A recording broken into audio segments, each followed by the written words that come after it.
लेकिन सवाल यह है कि क्या केवल याचिका बेल खारिज कर देने से धर्मांतरण रुक जाएगा? क्या वर्तमान कानून धर्मांतरण रोकने के लिए पर्याप्त है? क्या मेरा ये मानना है न तो 2-4 लोगों को जेल में डालने से धर्मांतरण रुक जाएगा और न तो आज का कानून धर्मांतरण रोकने के लिए पर्याप्त है। इसलिए मैं निवेदन करता हूं, कठोर कानून की मांग करिए। मैं सभी सांसदों से कहता हूं, 0 आवर में सवाल उठाइए, क्वेश्चन आवर में सवाल उठाइए, प्राइवेट मेंबर बिल पेश करिए। बिल चाहिए, बिल मैं बना के दूंगा।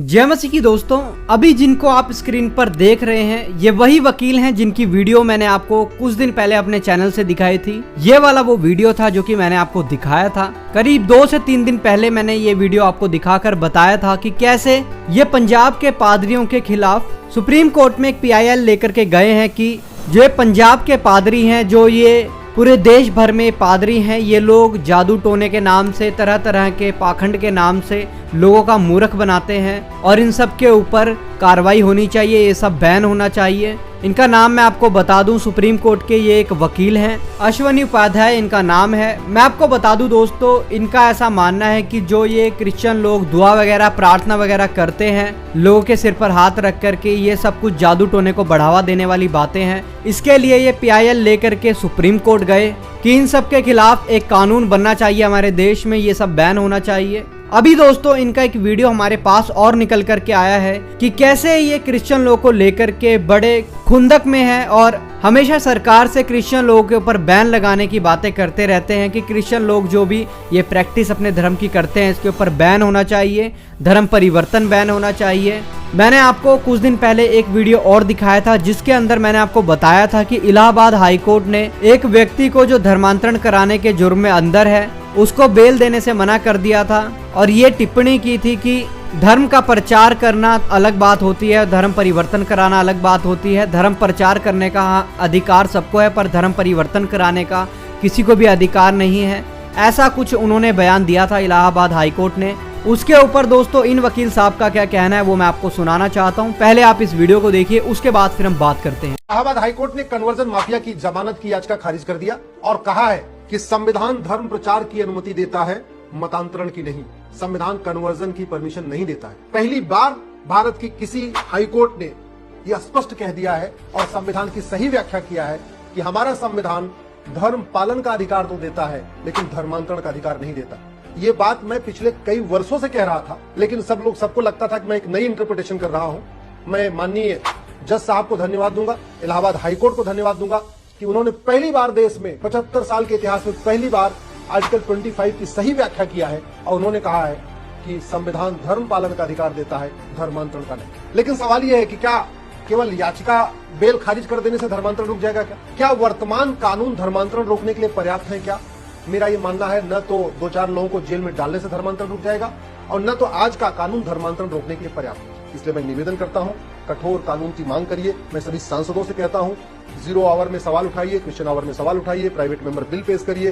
बिल चाहिए, बिल मैं बना के दूंगा। और माननीय प्रधानमंत्री से निवेदन करता हूं, धर्मांतरण को गंभीरता के साथ लीजिए। हाई कोर्ट या सुप्रीम कोर्ट इससे ज्यादा नहीं कह सकता।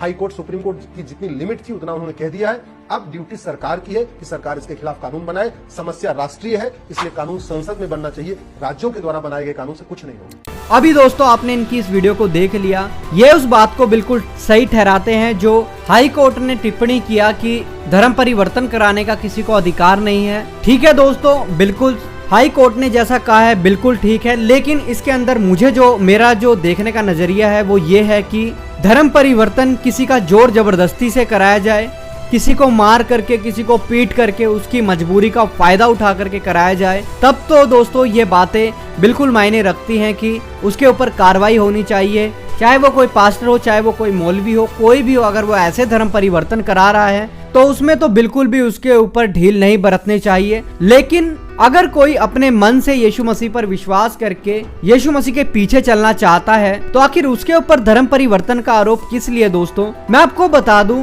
बात सिर्फ ये इतनी सी नहीं है कि धर्म परिवर्तन नहीं कराना है, बल्कि बात तो ये है कि अगर कोई कहीं और चला जाए, गुरुद्वारे में चला जाए, मस्जिद में चला जाए, मजार में चला जाए, तो उसका धर्म परिवर्तन क्यों नहीं होता है? अगर वो चर्च में आ जाए तो उसका धर्म परिवर्तन हो जाता है। ये बात तो बड़ी पक्षपात वाली है। आखिर ये बात कहां से उड़ी हुई है कि धर्म परिवर्तन होता है, जब गुरुद्वारे में जाने से किसी का धर्म परिवर्तन नहीं होता है? मैं आपको बता दूं, आप जानते हैं गोल्डन टेम्पल अमृतसर में है ये मंदिर, और यहाँ पर मेरे खुद के बहुत सारे हिंदू दोस्त हैं जो कि जाते रहते हैं, तरह तरह की फोटोज वहाँ पर खिंचवा कर डालते रहते हैं। वो हिंदू हैं लेकिन फिर भी वहाँ पर जाते हैं। तो अगर वो लोग वहाँ पर जाते हैं तो फिर उनके ऊपर क्यों ये आरोप नहीं लगाया जाता है कि उन्होंने भी धर्म परिवर्तन कर लिया, उन्होंने भी हिंदू धर्म को छोड़ करके सिख धर्म को अपना लिया है। उनके ऊपर कभी भी आरोप नहीं लगाया जाएगा, लेकिन क्रिश्चियन लोगों के ऊपर हमेशा ये आरोप लगाया जाएगा। हाँ, अगर कोई जबरदस्ती किसी का धर्म परिवर्तन कराता है तो वो बिल्कुल बहुत ज्यादा गलत बात है और वो निंदा वाली बात भी है। लेकिन अगर कोई यीशु मसीह पर अपने मन से विश्वास कर रहा है तो उससे किसी को क्या प्रॉब्लम हो सकती है। और आप देखिए दोस्तों, कैसे जो ये वकील साहब हैं ये भी बहुत ज्यादा इस बात को सपोर्ट कर रहे हैं। ठीक है, सबकी अपनी अपनी मान्यता हो सकती है, कोई कैसी भी सोच रख सकता है। मैंने बड़ा सोचा दोस्तों कि आखिर जो ये वकील साहब हैं इतनी ज्यादा खुन्नस मसीह लोगों से क्यों है, क्योंकि जो मैंने अभी पिछली वीडियो बनाई थी उसके अंदर इन्होंने सिर्फ और सिर्फ पास्टर लोगों पर, मसीह लोगों पर, पंजाब के मसीह लोगों के ऊपर टारगेट करके इस बात को कहा था कि ये लोग जादू टोने को और तरह तरह के अंधविश्वास को बढ़ावा देते हैं, इनके ऊपर कानून बनना चाहिए।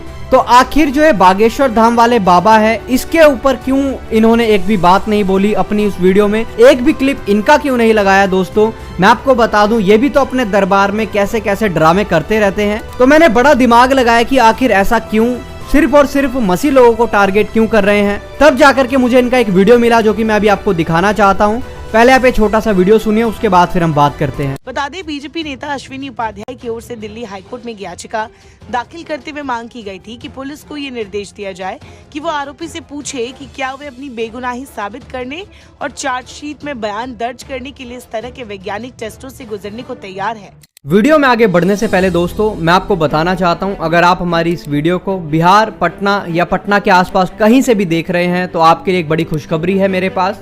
2 अगस्त सुबह 10 बजे से लेकर 2 बजे तक पटना में, बिहार में एक चंगाई सभा होने वाली है। और ये चंगाई सभा मैं आपको बता दूं, परमेश्वर के अभिषिक्त दास बिशप विजय मानोल लेने के लिए आ रहे हैं। इस चंगाई सभा में आप जरूर आएं। कैसी बीमारी परेशानी आपके जीवन में हो, आप आकर के इस चंगाई सभा में अपने लिए प्रार्थना को करवाएं। परमेश्वर आपके जीवन से उस बीमारी को, उस परेशानी को, उस समस्या को जरूर दूर करेंगे। बहुत सारे लोग पटना की चंगाई सभा में आकर के आशीषित हुए हैं। आपके पास भी मौका है, आप जरूर आएं। आप सबके लिए वहां पर सिर पर हाथ रख करके प्रार्थना की जाएंगी। स्क्रीन पर अभी आप ये एड्रेस देख सकते हैं। अधिक जानकारी के लिए आप इन दिए गए नंबरों पर भी संपर्क कर सकते हैं। तो आप जरूर आएं और अपने साथ और लोगों को भी लेकर के आएं। अभी दोस्तों आपने इस छोटे से वीडियो को सुन लिया, अब आपको समझ में आ गया होगा कि मैंने ऐसा क्यों बोला, कि मुझे बड़ा अजीब लगा कि सिर्फ मसीह लोगों को टारगेट कर रहे हैं। अगर इनको जादू टोने को और तरह तरह के ऐसे अंधविश्वास को बढ़ावा देने वाली बात गलत लगती है, जो कि है भी गलत, लेकिन उसमें सिर्फ और सिर्फ ये मसीह लोगों को कल्प्रिट दिखा रहे हैं, बता रहे हैं, तो इनको जो तरह तरह के इनके जो हिंदू धर्म के बाबा हैं इनके ऊपर भी तो कार्रवाई की मांग करनी चाहिए। जो मौलवी हैं उनके ऊपर भी तो कार्रवाई की मांग करनी चाहिए। जो मौलवी तरह तरह के ऐसी क्रिया करते रहते हैं उनके ऊपर भी तो इनको कुछ बोलना चाहिए था उस वीडियो में। लेकिन इन्होंने सिर्फ और सिर्फ मसीह लोगों को, क्रिश्चियन लोगों को बोला, जो कि मुझे बड़ा अटपटा लगा। क्योंकि दोस्तों आपने इस वीडियो में भी देख ही लिया, ये एक पॉलिटिशियन भी है और साफ तौर पे बीजेपी के सपोर्ट में है। और जो भी हमें बीजेपी के सपोर्ट में दिखते हैं वो लोग कभी भी बागेश्वर धाम वाले बाबा को कुछ नहीं बोलते हैं, बल्कि मसीह लोगों को और मुस्लिम लोगों को ही टारगेट करते हैं, दूसरे धर्म के लोगों को टारगेट करते हैं। फिर इनका दोस्तों आपने देखा वीडियो में भी ये बोलना है कि मैं सरकार से भी ये चाहता हूँ कि वो एक बिल पास करें इन लोगों के खिलाफ। धर्मांतरण एक बहुत बड़ा मुद्दा है और बिल मैं बना करके दूंगा, बस सरकार इसको पास करवा दे। लेकिन मुझे नहीं लगता है दोस्तों कि ये बहुत आसान होगा। और वैसे भी मैं आपको बता दूं दोस्तों, बीजेपी की गवर्नमेंट का अभी कोई भी ऐसा भरोसा नहीं है कि कब वो गिर जाए, क्योंकि बैसाखियों पर उसकी सरकार है, आप जानते हैं। और एक बार अगर उनकी सरकार गिर गई तो वैसे भी ऐसे बिल कभी जिंदगी में पास नहीं हो सकते, क्योंकि ऐसे बिल की मांग करने वालों की विचारधारा अलग है और जो लोग हमारे देश को सेकुलर करना चाहते हैं उन लोगों की विचारधारा बहुत अलग है। बाकी आप इन सब बातों के बारे में क्या सोचते हैं जरूर कमेंट बॉक्स में अपनी राय को लिख करके बताइएगा। ऐसी और वीडियोस को देखने के लिए आप हमारे चैनल को भी सब्सक्राइब कर सकते हैं। मिलते हैं फिर नए किसी और वीडियो में, तब तक के लिए सबको जय मसीह की। प्रभु आपको बहुत आशीष दे।